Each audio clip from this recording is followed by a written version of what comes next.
Hello, everyone, and good whatever moment of this beautiful day you are enjoying on your time zones. Happy Diwali to everyone celebrating. Happy Halloween to everyone celebrating. And if you're not celebrating anything special today, then maybe just happy pre-Friday to everyone listening to us now or watching us as we go live. My name is Minola Jacques. I will be your co-host for the next hour. We have Jessa backstage taking great care of us as usual. And believe it or not, this is the last October 2024 conversation. And the topic for today is beyond implementation, understanding the ROI and long-term impact of AI in HR. I will ask Jessa to help me make the most out of our time today by bringing our speakers on stage. And while they're settled in their screen boxes, I will just welcome everybody in the audience and just help us make sure that we are up and running. Drop us a few comments, maybe just where you're connecting from. And this way you will help us travel vicariously around the world. And also, I couldn't recommend any warmer that you do use the chat and the comments generously. Drop us your questions, drop us your own take on the topics, and do consider this conversation space as much yours as it is our panelists.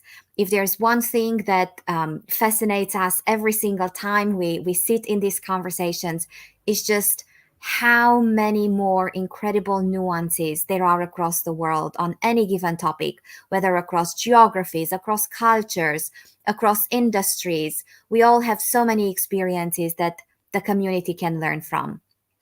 Now, before we go into ROI and measuring and data and all the things that I am sure brought you here today, what I would love to do is, as always, I will pass the e-mic around clockwise as you appear on my screen.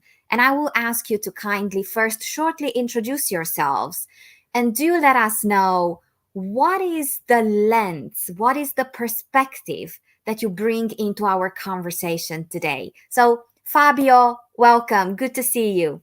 Hello, Minola. Hello, all. Thank you so much. I'm Fabio. Now I am in Buenos Aires, but in this time I am deeply transition from Buenos Aires back to Brazil, my home country. Joined recently, it's a big bank in Brazil. And my perspective is, firstly, thank you again to consider myself. To bring our perspective in the land. I guess we don't forget the recently past history in HR, in transformation, innovation, and looking around for the future, how we can do better and moving forward with AI and much more technology and experience to bring to the companies and employee experience. Thank you. It's wonderful to have you. I just want to make sure if it's me or Fabio, I think your connection every now and again it gets a little bit hiccupy. But let's move forward. And if it gets really bad, I might ask you to just repeat what you said. But otherwise, we go agile, not fragile. So Janine, so good to see you. Hi, great to see everybody. I'm Janine Gianfredi, the Chief Marketing Officer of Transcarent, and we are a company supporting HR teams with their healthcare and benefits. I am coming to you from San Francisco, California in the US, and I've actually spent most of my career working in technology at Google, at Instagram, as well as in the US federal government, finding ways to take technology and design to make things that are inefficient more efficient.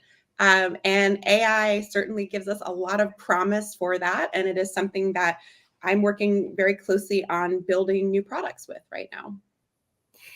Thank you. Andreas, good to see you. Welcome. Hey Minola, great to see you, and great to see all my wonderful co-panelists and everybody else. I was a bit disappointed that you're not wearing a Halloween outfit, to be honest, but I'm sure you've got... There we go. Right. I was going to put my scariest mask on. It would have been an AI robot, right, to fit the conversation. So I'm Andreas. I come to you from Athens, Greece. So it's afternoonish here, not that bad. And I'm the Senior Director of People Ops and other lovely things at a startup, a scale-up called Preply. We are an ed tech organization at Series C, about 700 employees global. And AI is very, very close to both my own heart and, of course, the company. You know, we are a company that is in language learning, so we have language learning in terms of live interactions between people, right, tutors and students. And of course, we're looking into ways AI can help with that going forward. You know, not replace human interaction, supplemented in a sense. And at the same time, doing the same thing in HR, right? We look for ways for AI not to replace our wonderful empathic HR professionals, but to supplement our work. And I'm sure we'll talk a lot about how we do that going forward. Thank you. And Malvika, good to see you. And thank you for being here and making our panel complete today. So good to see you, Manila. Hi, everyone. I'm Malvika. I am based in Chicago. I'm the co-founder of Activist Group. We are a human capital advisory firm, and we are driven by the core belief that in order to win in the marketplace, businesses must first win in the workplace. So the lens that I bring to this is I've spent pretty much my entire career in human resources, but I started out in accounting and finance. So I always say I'm not a traditional HR leader. My core skill set is really to help organizations draw insights out of data and analytics and use those insights to inform people decisions. So that's the data and analytics lens that I bring to everything that I do in HR, including to AI. It's absolutely wonderful having you here today. In the meantime, I see comments coming in from literally all over the world. So thank you everyone for being here.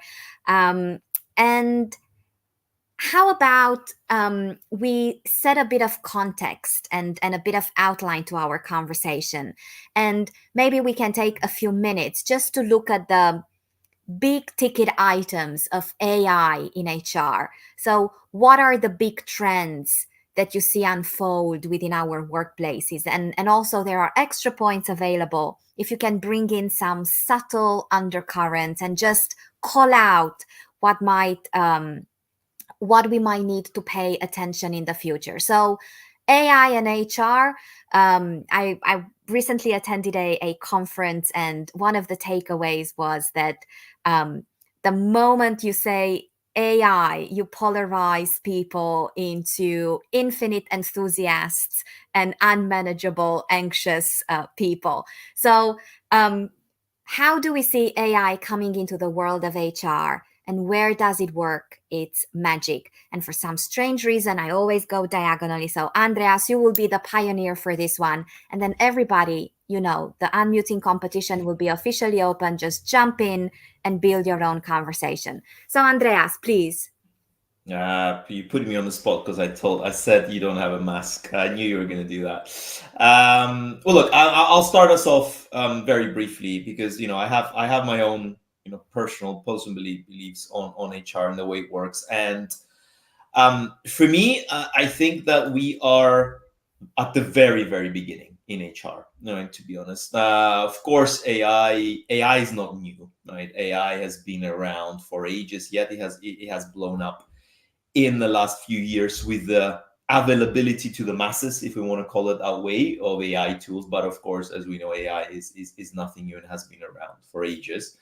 But just like with everything, and I'm from an analytics background, people analytics background, and I saw the same curve in people analytics in terms of, you know, analytics been around for a while, and then HR got wind of it, and then everybody in HR wants to do HR analytics. Have we cracked people analytics? No. So for me, we are at the beginning of that journey. The same with AI in HR, where we're still trying to really understand both sides. And I think you mentioned risks. So we are trying to understand both the short and long-term benefits of where it can play, but much more importantly, the risks associated with HR, because we are traditionally, for right or wrong, a risk avoidant function. And we, of course, want to make sure that the risks associated with AI, particularly if we're going to be taking decisions based on that, are very, very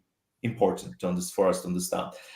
For me, importance, and I think my co-panelists can go to give their own examples. For me, the importance of AI for now in HR is really to get some quick wins, as with everything. And there are some very, very quick wins that AI can help with in HR, particularly when it comes to the number of manual tasks that we have to do in HR and that HR still does. Once again, traditionally, for right and wrong, HR has not been a function full of technical expertise, right? Although that is changing, and I'm very happy to see it changing.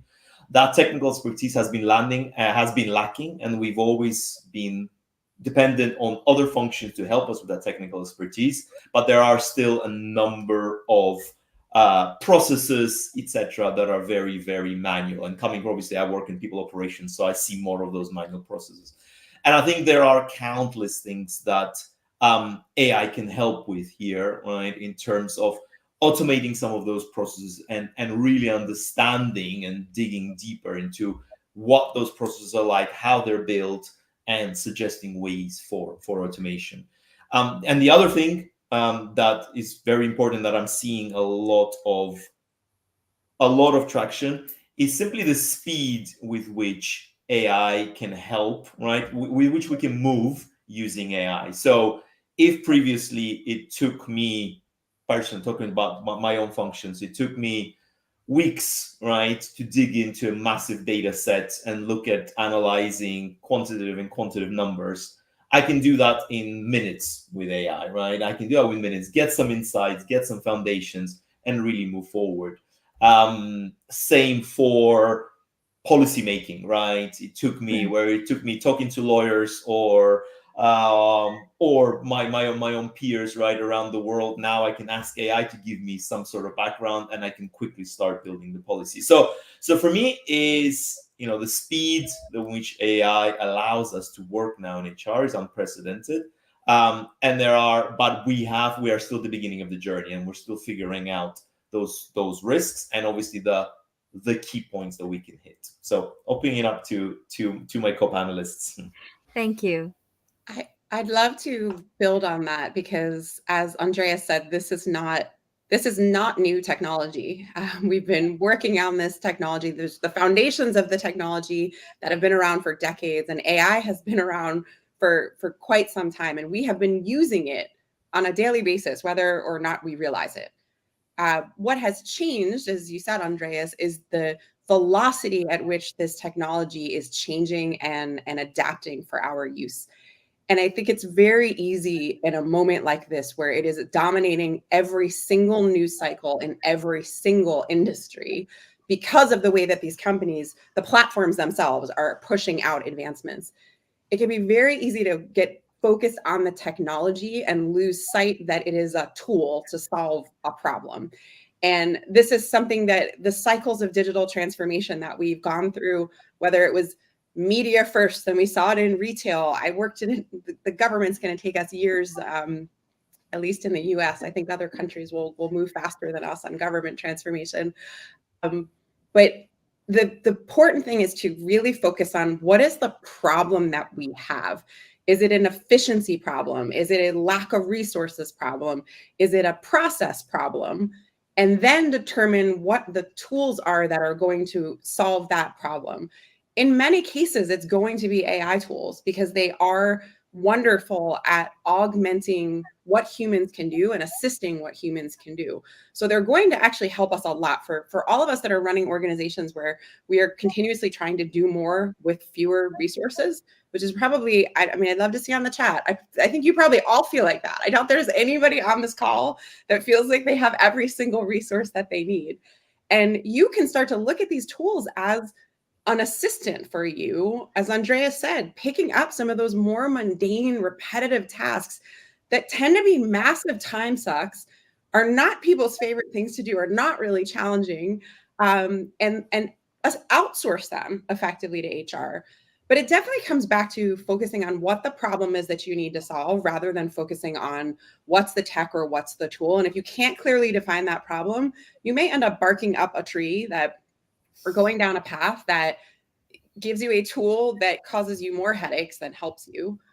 And the other thing on that is, if your process and your operations don't make sense in an analog way or with the tools you have today, AI is not going to fix that in this moment in time. So getting the process and the way of working, and if there's handoffs you need in your organization, if there's data that you need, that has to be in place before you can bring the tools and technology in. Otherwise, you're just adding more to an existing issue. Janine, you are speaking my language. I talk to founders and CEOs every day who are so eager about about AI, right? And so many of them want to sort of slap the AI sticker on things. And it really is about defining the business problem that you're trying to solve. Otherwise, you're just sort of lifting and shifting the technology. But here's the other thing that I really advise people in my work is, we all know that AI technologies are evolving at breakneck speed. Things are looking very different today than they did 6 months ago, and 6 months from now, they will look very different again. And so, and your business priorities will also continue to change, by the way. And so, the way that we can all ensure in the HR world that we continue to squeeze the maximum value out of these tools is not just through the tools themselves, but through building our organizational change muscle. And so, one thing we can count on is the pace of change here is only going to accelerate. And in addition to building our organizational change muscle, we also need to make sure that we are fostering cultures of continuous learning. Because today people might need to learn something, tomorrow they might need to learn a new tool or a new technology. And so by bringing that organizational change muscle, by making sure that everyone in the organization is serving as a change agent and as a champion of AI, and that everyone is in the organization is committing to a continuous learning journey as these technologies evolve, that's really how we can extract the maximum value. Hi, Mavika. I capture your first words. This is a non-traditional HR, I guess. So we are here, non-traditional HR. This is bring my eyes. Thank you. So, in continuing, I mean that before, I guess 2012, we heard in starting working based in HR transformation, innovation words and activities. So, but how I don't remember how do you say it, but we always work in HR in technology. We don't expert, how Andrea said, in technology deeply, but we work on this with partnership in IT. Particularly 3 years ago, I moved from HR in the company, in my previous company, to big tech BPO and AMS consultancy globally. So just to pass then my experience as a project manager, especially in operations and technology, to them. So the results from my perspective, it is daily in the company, we have many approach from the marketing technology companies to offer technology platforms and now in I. So, but when we think inside the companies, we have big systems, seems like SAP, Workday, Oracle, everything else. Not just in HR, but to serve the all company, structure, governance, everything else. But many we have many troubles or understanding. Just capture this another point. It's about change management. The same purpose for the all people involved, not just in HR, but all people in the company. How we can use technology to provide better results, better process, governance, everything else involved. So to complete my thinking, we have a lot of technology options, but we need to understand, put more structure in our process, governance, optimize our tools, because even today, in the end of this year 2024, the my example today, I have 5 different tools, but we have a lot of trouble to synchronize, to put this interface, this simple interface, So many data that we, because the board pressure us. I needed the data. I need to take decision easiest. But for we can join the all information to produce dashboards, and the easiest to facilitate to them to take a decision. It's so hard even today. So to summarize, we have many options in the market. We have many things, EA all the time. But firstly, we need to organize our houses, our companies. Mm. Well, disclosure time. I'm a journalist by trade. I'm a change practitioner by choice. So you cannot possibly drop change management and transformation in a conversation and don't expect me to immediately jump on them. At the risk of sounding like a broken record, I keep telling people that I work with, and whenever I have the chance to speak about it, that change happens when we sit on a very stable three-legged stool: mindset, skill set, and tool set. Now, the temptation to go straight into the tool set and have the illusion of implementing something is oftentimes beyond our human control. Now, I would love, Janine, I will ask you to lead us into this round of answers. Before we jump into the tools around AI, when we think of particularly HR transformations, what are the mindset shifts? What are the skill set shifts that we need to first focus on so that the decisions we make, back to Fabio's point, the decisions we make around the tools are the most relevant ones and we run them? It's not them running us. I love this conversation so much. So I would say the growth mindset, which we all talk about, the desire to learn and the curiosity. But I think there's a really important part of that to focus on, which is this willingness to experiment. This is new technology. You don't have the answers. So you have to be comfortable experimenting. What is directly connected to experimentation is the knowledge that you are going to fail. And that is amongst the hardest part of having a growth mindset, right? A growth mindset means that you are stepping in to learn something that you don't understand, that you're willing to acquire new knowledge and new skills, but not that it's always going to work out. There's probably going to be multiple tries before you get something right.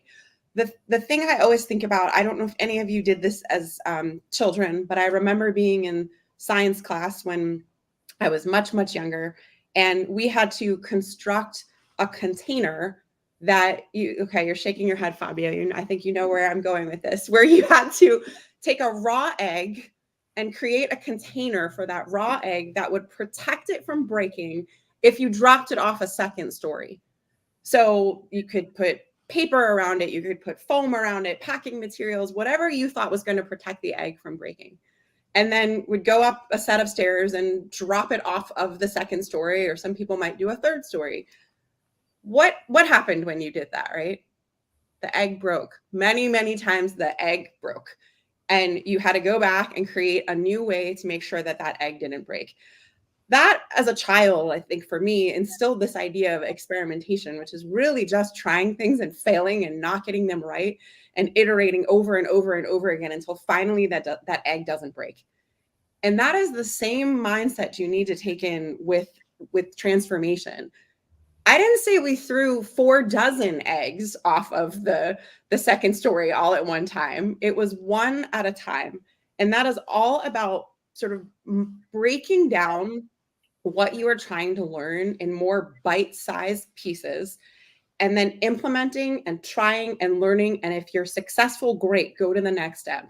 If you fail, that's great too, because all that happens in failure is that you learn what not to do and move to the next step and try something new. But I think that mindset is much harder for a lot of leaders to accept, because a lot of leaders want to control things and a lot of leaders want things to be perfect. And you have to let go of a lot of what you're holding inside and know the technology is changing. It's new. We don't understand everything about it. We don't know every outcome that it can have. But we also know that we can't sit on the sidelines and wait for everybody else to figure out how to pack that egg in so that it's safe. You got to roll up your sleeves and you got to get in there. And you have to learn and be comfortable when things don't go exactly the way you had hoped. Love where this conversation is going, and I will just jump in for 20 seconds. There's amazing research out there around what specific KPIs the most innovative companies use. And one of the most innovative companies in the world, they have a minimum threshold for failure. Mm-hmm. They say that if year on year we don't kill at least 60% of our ideas and our new discovery projects, we are not bold enough, we are not courageous enough, we are not curious enough. And oftentimes when I work with teams, I ask them, now close your eyes and imagine a conversation in your organizations where you talk about setting a minimum threshold for failure. Now, does this make you smile or sigh? And those two are very different conversations. So thank you. Where shall we go next? I'm happy to jump in. So, when we talk about transformation in HR, I feel like this is the moment we've all been waiting for. For decades upon decades, HR teams have been buried under the tedium and the drudgery of so much administrative burden, whether it's talent acquisition teams spending way too much time scheduling interviews, or employee experience teams poring over survey data, or communications people, right, spending hours perfecting that exact employee communication, which people, a lot of people don't read anyway because no one likes to read HR's emails. But we've been wanting to be strategic business partners, and we've been bogged down by all of these tasks that take up way too much of our time and energy. And so in so many organizations, you have the business and then you have HR, which is somehow seen as a cost center that's separate from the business. And now we are in a moment where we get to really show off what we can do for the business, right? So through our strategic thinking, through our business acumen, that's where the opportunity lies to capitalize on the long-term benefits of AI. And that's how we will drive sustained success. But I think it will require us to rethink our roles, and it will require us to rethink how we create value for our businesses. So if you look at the talent acquisition example, now instead of spending all your time drafting job descriptions and scheduling interviews, now you can, as a recruiter or as a talent acquisition team, you can be focused on being a strategic talent advisor to hiring managers into the business and really getting to know the business and asking a lot of questions. So when a role becomes available, you are that advisor who's now working with the functional leader to say, do we need this role? Why do we need this role? How does what do the success factors look like, and how does that tie into the business outcomes that we're trying to drive? What type of workforce planning are we going to do? What type of workforce mix do we need? Do we need to hire all of these full-time employees? Or can we have a mix of full-time and freelance and contractors, right? So now you're helping the business figure out the kinds of capabilities that they need to build and what talent models they need so that the business can meet its strategic objectives, and you're not spending all your time on that drudgery that we talked about earlier. And I think that's really where the true transformation lies, is when we start to rethink our roles and rethink the value that we bring. A lot of enthusiastic nodding on the screen. Fabio, would you like to take it from here? 3 points. Janine, I heard I buy in Guatemala 40 years ago one book, special book, a little book, Wake Up of Curiosity. to get this point, because normally the people it's so we need in another way. We have a technology, no, but I prefer continue to make with my way.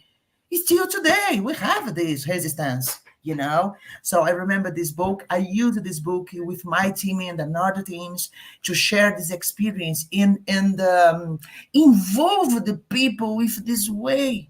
It's not afraid because the technology it drop out your job. Not. We need to use, understand technology to provide more things in our lives, because technology it's a society innovation. It's for all of the world, for all of us, the benefits. So we need people is still afraid when they hear new ways, not just technology, because new ways is a comfort zone. Some people drop off my cheese. So first, second, who remember that in the no in the past, because in the small countries this is still continuing. Some people, I need a certification to put my health plan. Knock, knock, knock in the HR door.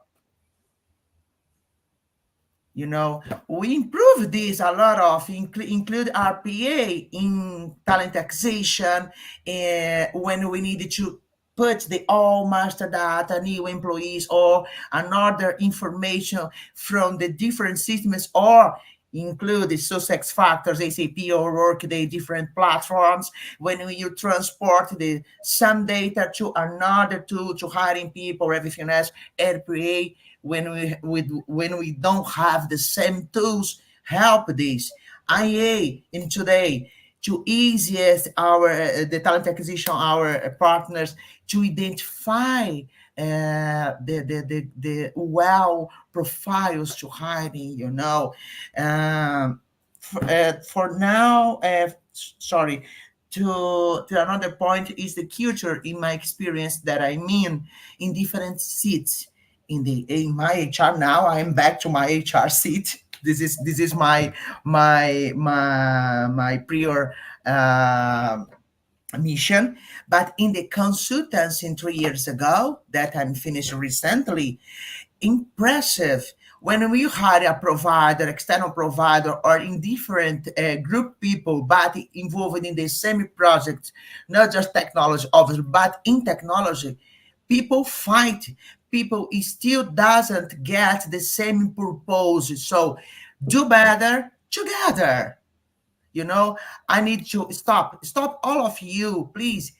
Come on, we have the same purpose. We think different, obviously, we are human, that's okay, but we need to run it in the same way, in different ideas, smart ideas, to close our mission as well, you know. So we need to come and put more conversation, all of them in the same room. So stop to fight. We need to understand how we need to do in the best way. This is my comments. Amazing. Thank you, Fabian. I'll make sure I look for that Guatemalan book. You'll need to send that to me afterwards. I'm gonna close out this question, Milo, on another angle, on the opposite angle, because I think my fellow panelists covered what we should be doing very well, and I love Malvika's and Janine's examples. I'm going to talk about what we shouldn't be overdoing, right? So maybe another angle on this, and I think I mentioned it very briefly in my introduction, which is that AI should always be complementing and not replacing, right?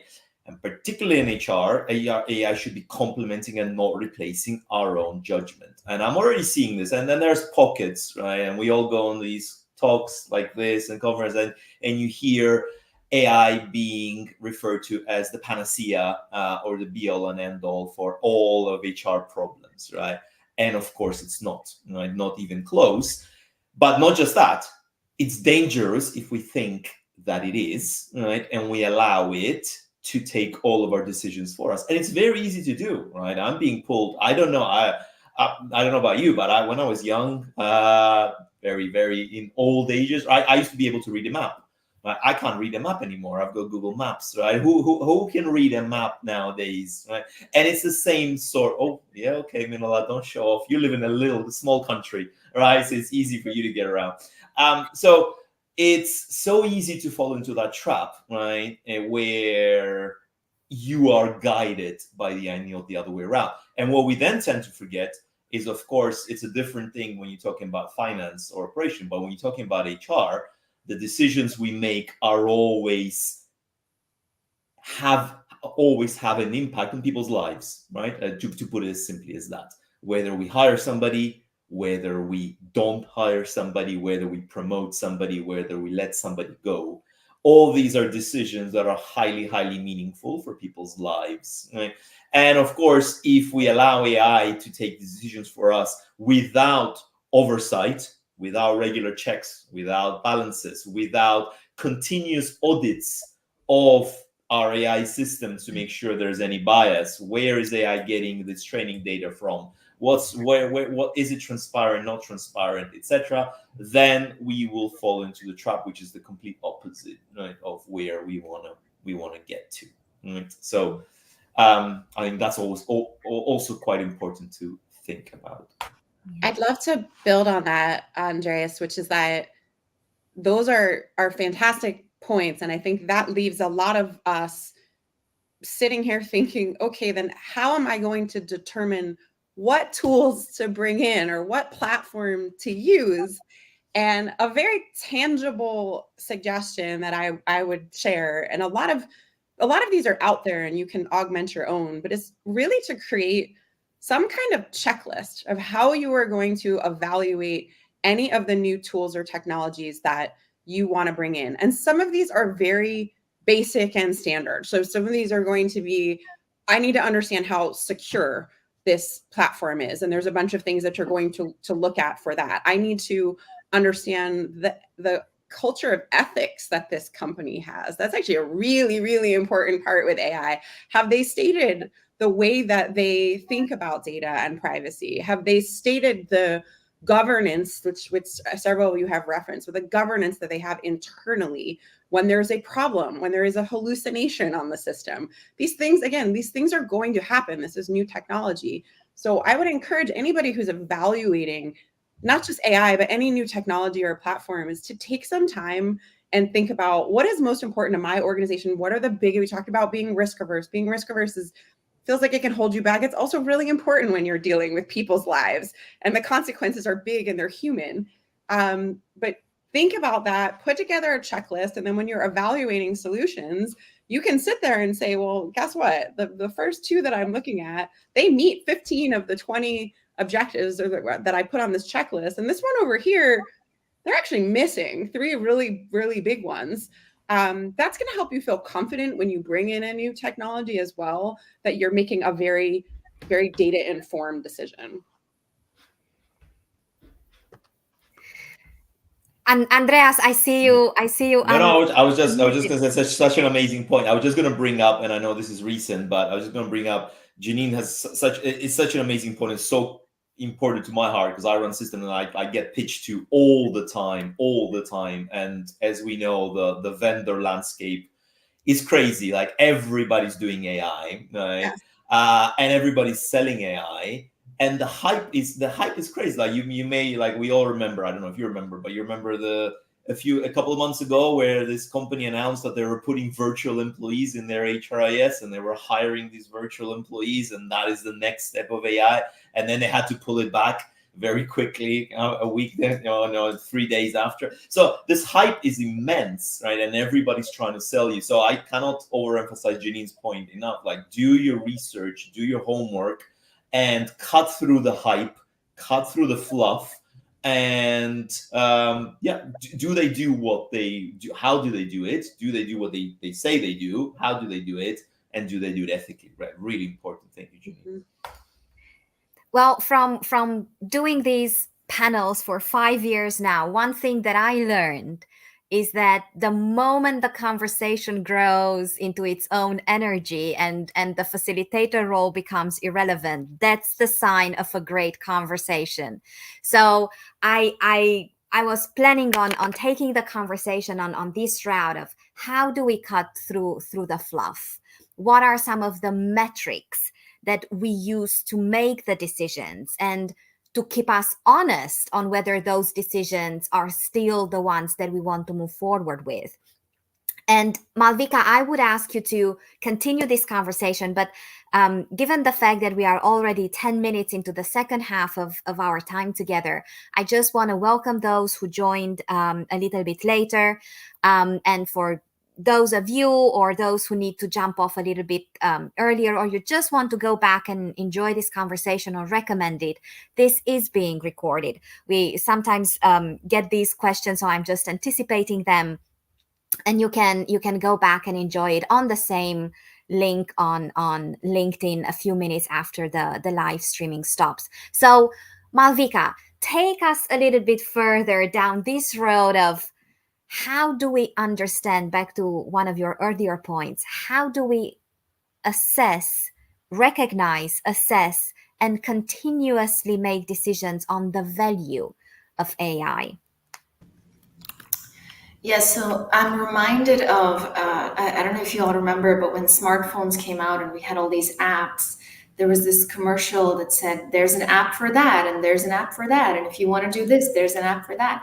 And I feel like now there's an AI for everything, right? There's actually a website called There's an AI for That. So check it out if you haven't already. I love to use that website.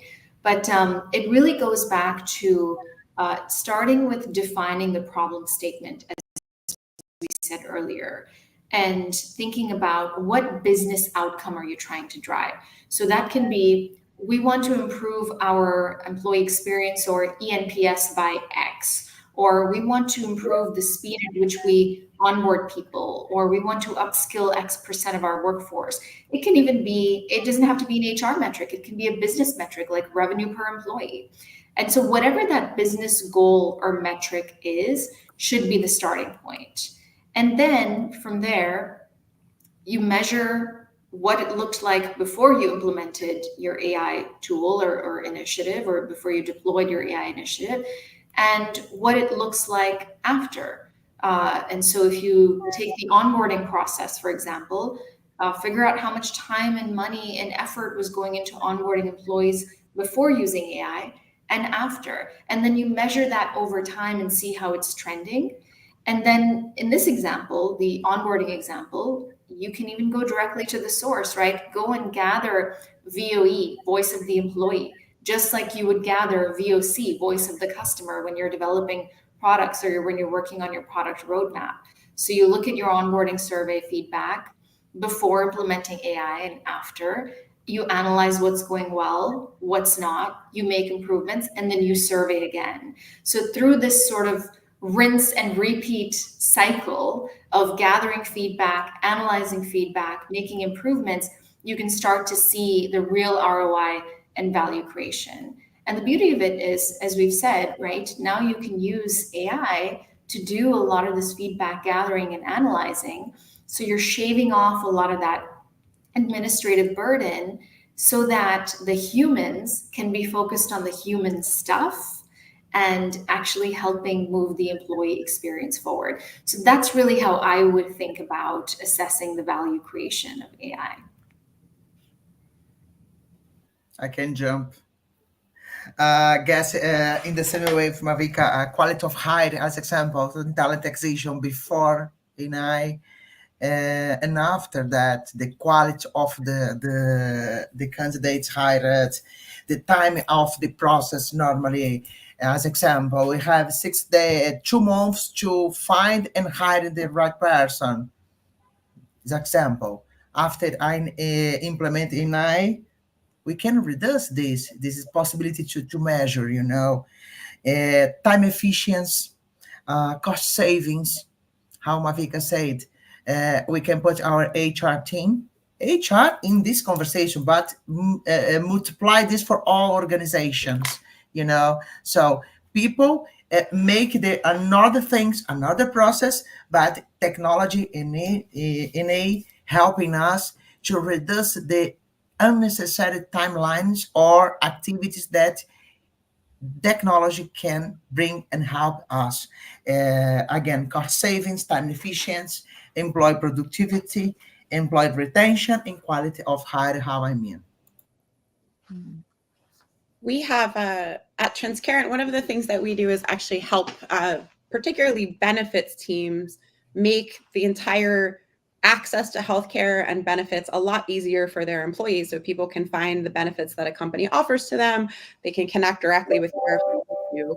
And one of the things that we actually talk to our HR partners about is how can we, so again, this is as you're thinking about how you're analyzing who you're working with, how can we reduce the burden that you have as an HR leader to make sure that your employees are getting all of their questions answered about their benefits, about their healthcare? And that comes from the insight, Malvika, you're talking about the measuring the before and after. That comes from the insight of talking to all of these HR benefits leaders who said, I have people who just spend all day responding to tickets about questions where the answers are actually on an intranet page or they're on a portal, but they're not easy to find, right? And that makes sense because we are very accustomed to getting answers instantly to anything that we want in our outside lives, right? We are on Google, we're on Reddit, we're on YouTube, we're on Instagram.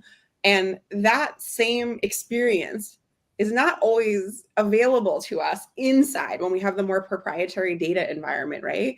So something as simple as that also can be my own HR team.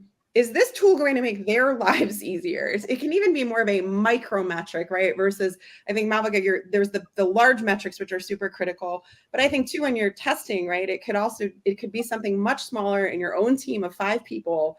Is this tool helping them do their jobs better? And Fabio, you said it, so that they are spending time doing what they're best at, right? Because that's what we all want to do at work every single day. We want to play to the top of our game.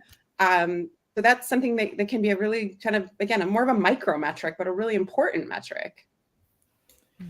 I love that metric, Jenny, and it fully resonates with me. And everything that you said. I'm gonna add 2 things, just 2 things, and then I'm sure you will have time for one more question, Mila. One is again, when we say AI, we use it as this all encompassing term, but of course it can mean multiple. I think there's 7 different types of AI, right? If I'm not mistaken. So here we're talking in an all encompassing term, but I think it depends what we mean by AI when we're assessing a tool. So if we mean AI as in the, let's say, in the predictive sense, right? So something to give us a suggestions based on learning. Then one of the concepts that I always tell my teams not to forget is the concept of ground truth. Right? I don't know if you're all familiar with the concept of ground truth. It comes from statistics, is the ideal expected result, right? And from that means basically when you're evaluating a tool, does the result that the tool gives you aligns with what the internal experts would expect? Because again, and I cannot stress this enough, we are the experts still, right? And it should be complementing rather than replacing our expertise. Right. So if I'm asking a tool to tell me what is the perfect learning path for this particular employee to go from director to VP, right?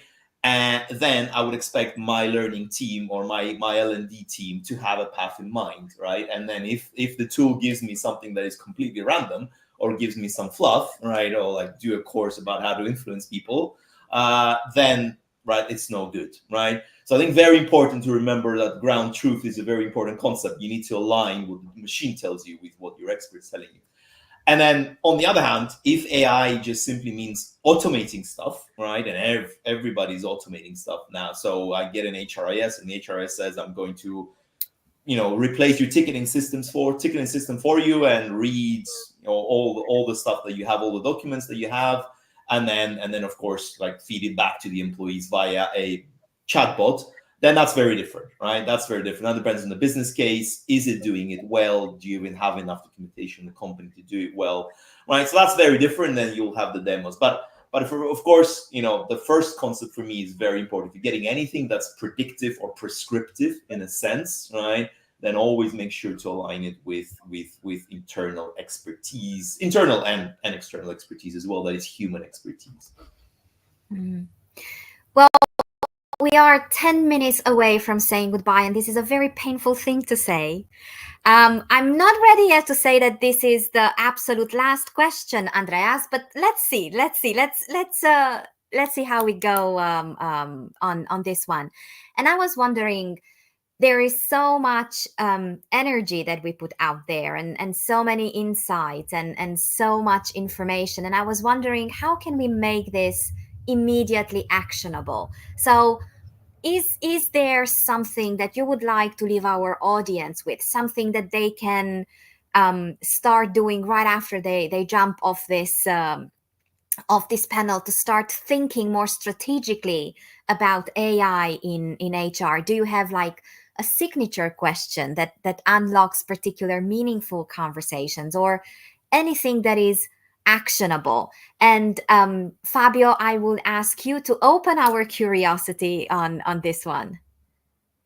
Okay, thank you. So, guess for the audience and for all of us, always, I guess we have time to hurt, see, talk, but always in the mixed learning. Uh, Slow down the anxiety because we have a lot of things. A lot of people call to you, I have your resolution, I have new AI, generative or non generative, blah, blah, blah, blah, blah. This is okay.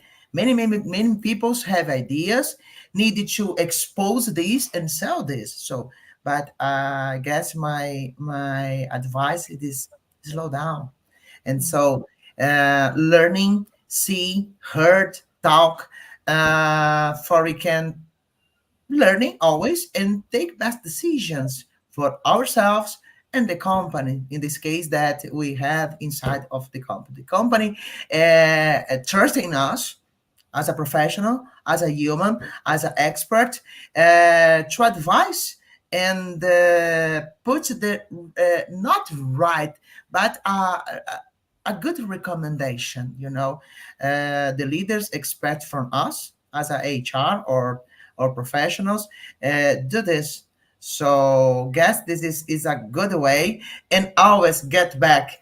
Use our proper intelligence, trusting in our capability to understand the magic that we have around us, and not a fear. Put to out our ideas and learning, learning, learning. Slow down. That's a tough one to follow.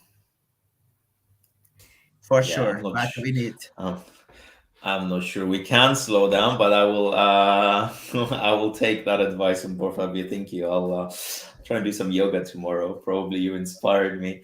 Look, my advice will be. I'll leave it to Ginny and Malvika to start us off. My advice will be very practical as always. I try to look at anything in a very practical way. How can it help me and the team and the company, right? And here we will come back to what is the business problem that's causing you the most anxiety, or is causing you not to slow down, right? And can AI solve it, right?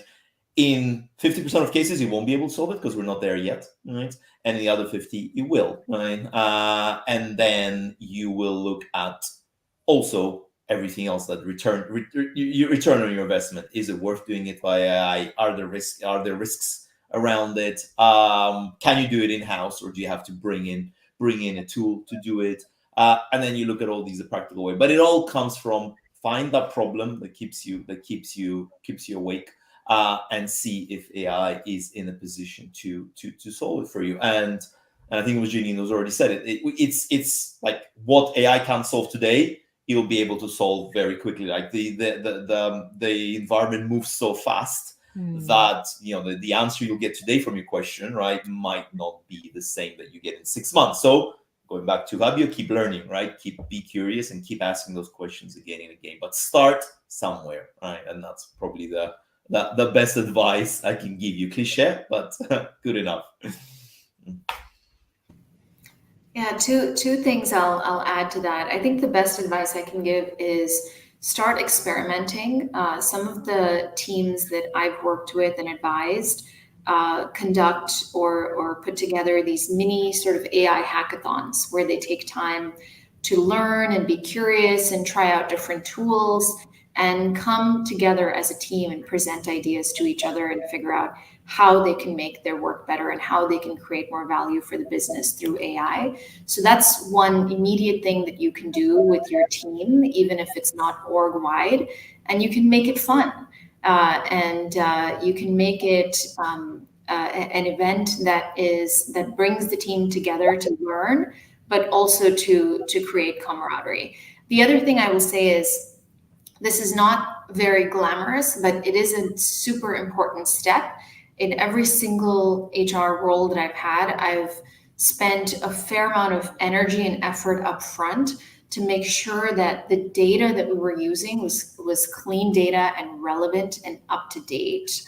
And as we start to use data to train these AI tools and models, we need to make sure that we are investing the time to scrub our data.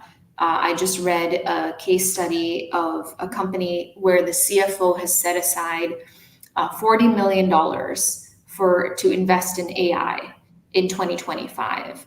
And of the 40 million, this person has set aside 3 million just to scrub and clean up the data. And I think that is a super important step that many of us don't think about. But if we don't take that step, we're going to spend all of this money and time and effort, and we're not going to get the business outcomes that we need. So this sort of ties to Fabio's point of slow down, make sure you not only define the problem you're trying to solve, but make sure you have the right information and data in place before you start to deploy AI tools. I feel like that point should go in neon flashing lights. Like if the fuel for AI is data, and if that data is not clean and is not flowing in the right places, it doesn't work. So that one definitely deserves neon flashing lights. I'm going to honestly pull a little bit of what we've said together here and what I would say, kind of leaving it with really three things. So what Andrea said is the problem you can solve. I would say look at your organization, and if you had a magic wand and there was one thing that you could fix, one thing, not 10, pick that thing. And then Andrea said this, decide if AI can actually fix that thing. So if the thing I want the magic wand for can't be fixed by AI, go to the second thing on your list. We all have 10 things we wish we had a magic wand for. That's number one. Number two is be very honest about the risk tolerance of the organization in which you work. If you have a very, very risk averse team that you are working with and a very risk averse company, you're going to have to move differently than if you have a company that has a very, very high risk tolerance. I think a wonderful partner on that can actually be your finance partners. Sit down with your finance partner and just kind of assess the risk tolerance that the company has. And then the third one that we talked about already is really take the time to build out what we're calling that checklist, but the things that matter to you as an organization when you are assessing the tools. So really define the problem and make sure that AI can solve it, understand the risk tolerance, and then determine how you're going to evaluate the solutions. And then just get in there and experiment. Well, 2 minutes away, I will say that I sat through this conversation listening through the lens of change, and this conversation felt not just inspiring, but also healing and validating. One of the questions that I get on a daily basis is, oh, what are the change tools that you recommend? And I keep telling people, I only believe in curiosity, courage, and compassion. Everything else is logistics. And what you just said, just, encouraging people to be curious, not furious, and learn and experiment, just hugged my heart. So thank you. I will squeeze in one last question. From what excites you and inspires you today, how would you boil down the long-term impact of AI in HR to one word? And I will give you a few seconds to think about it. So, long-term impact of AI in HR in one word. I will just thank everybody in the audience for being here. We would love to keep this conversation going. Continue to drop comments, continue to engage. Thank you, Jessa, for being here and taking care of us. And we will go counterclockwise from how we started. And that means, Malvika, you will go first. One word. Transformational. Thank you. Andreas. Does that count? That shouldn't count, right? Can I say the future? If you say it really fast, it's just one word. The future. Janine. Useful. Thank you. And Fabio. Easiest. Easiest. Thank you so very much, Malvika, Janine, Fabio, and Andreas. It was wonderful to have you here. I don't think we could have ended October any better than with this panel. And I hope I will get to see as many of you as possible, speakers and audience in November. Thank you for taking the time and the energy. And see you soon. Thank you. See you soon. Bye. Bye. Thank you.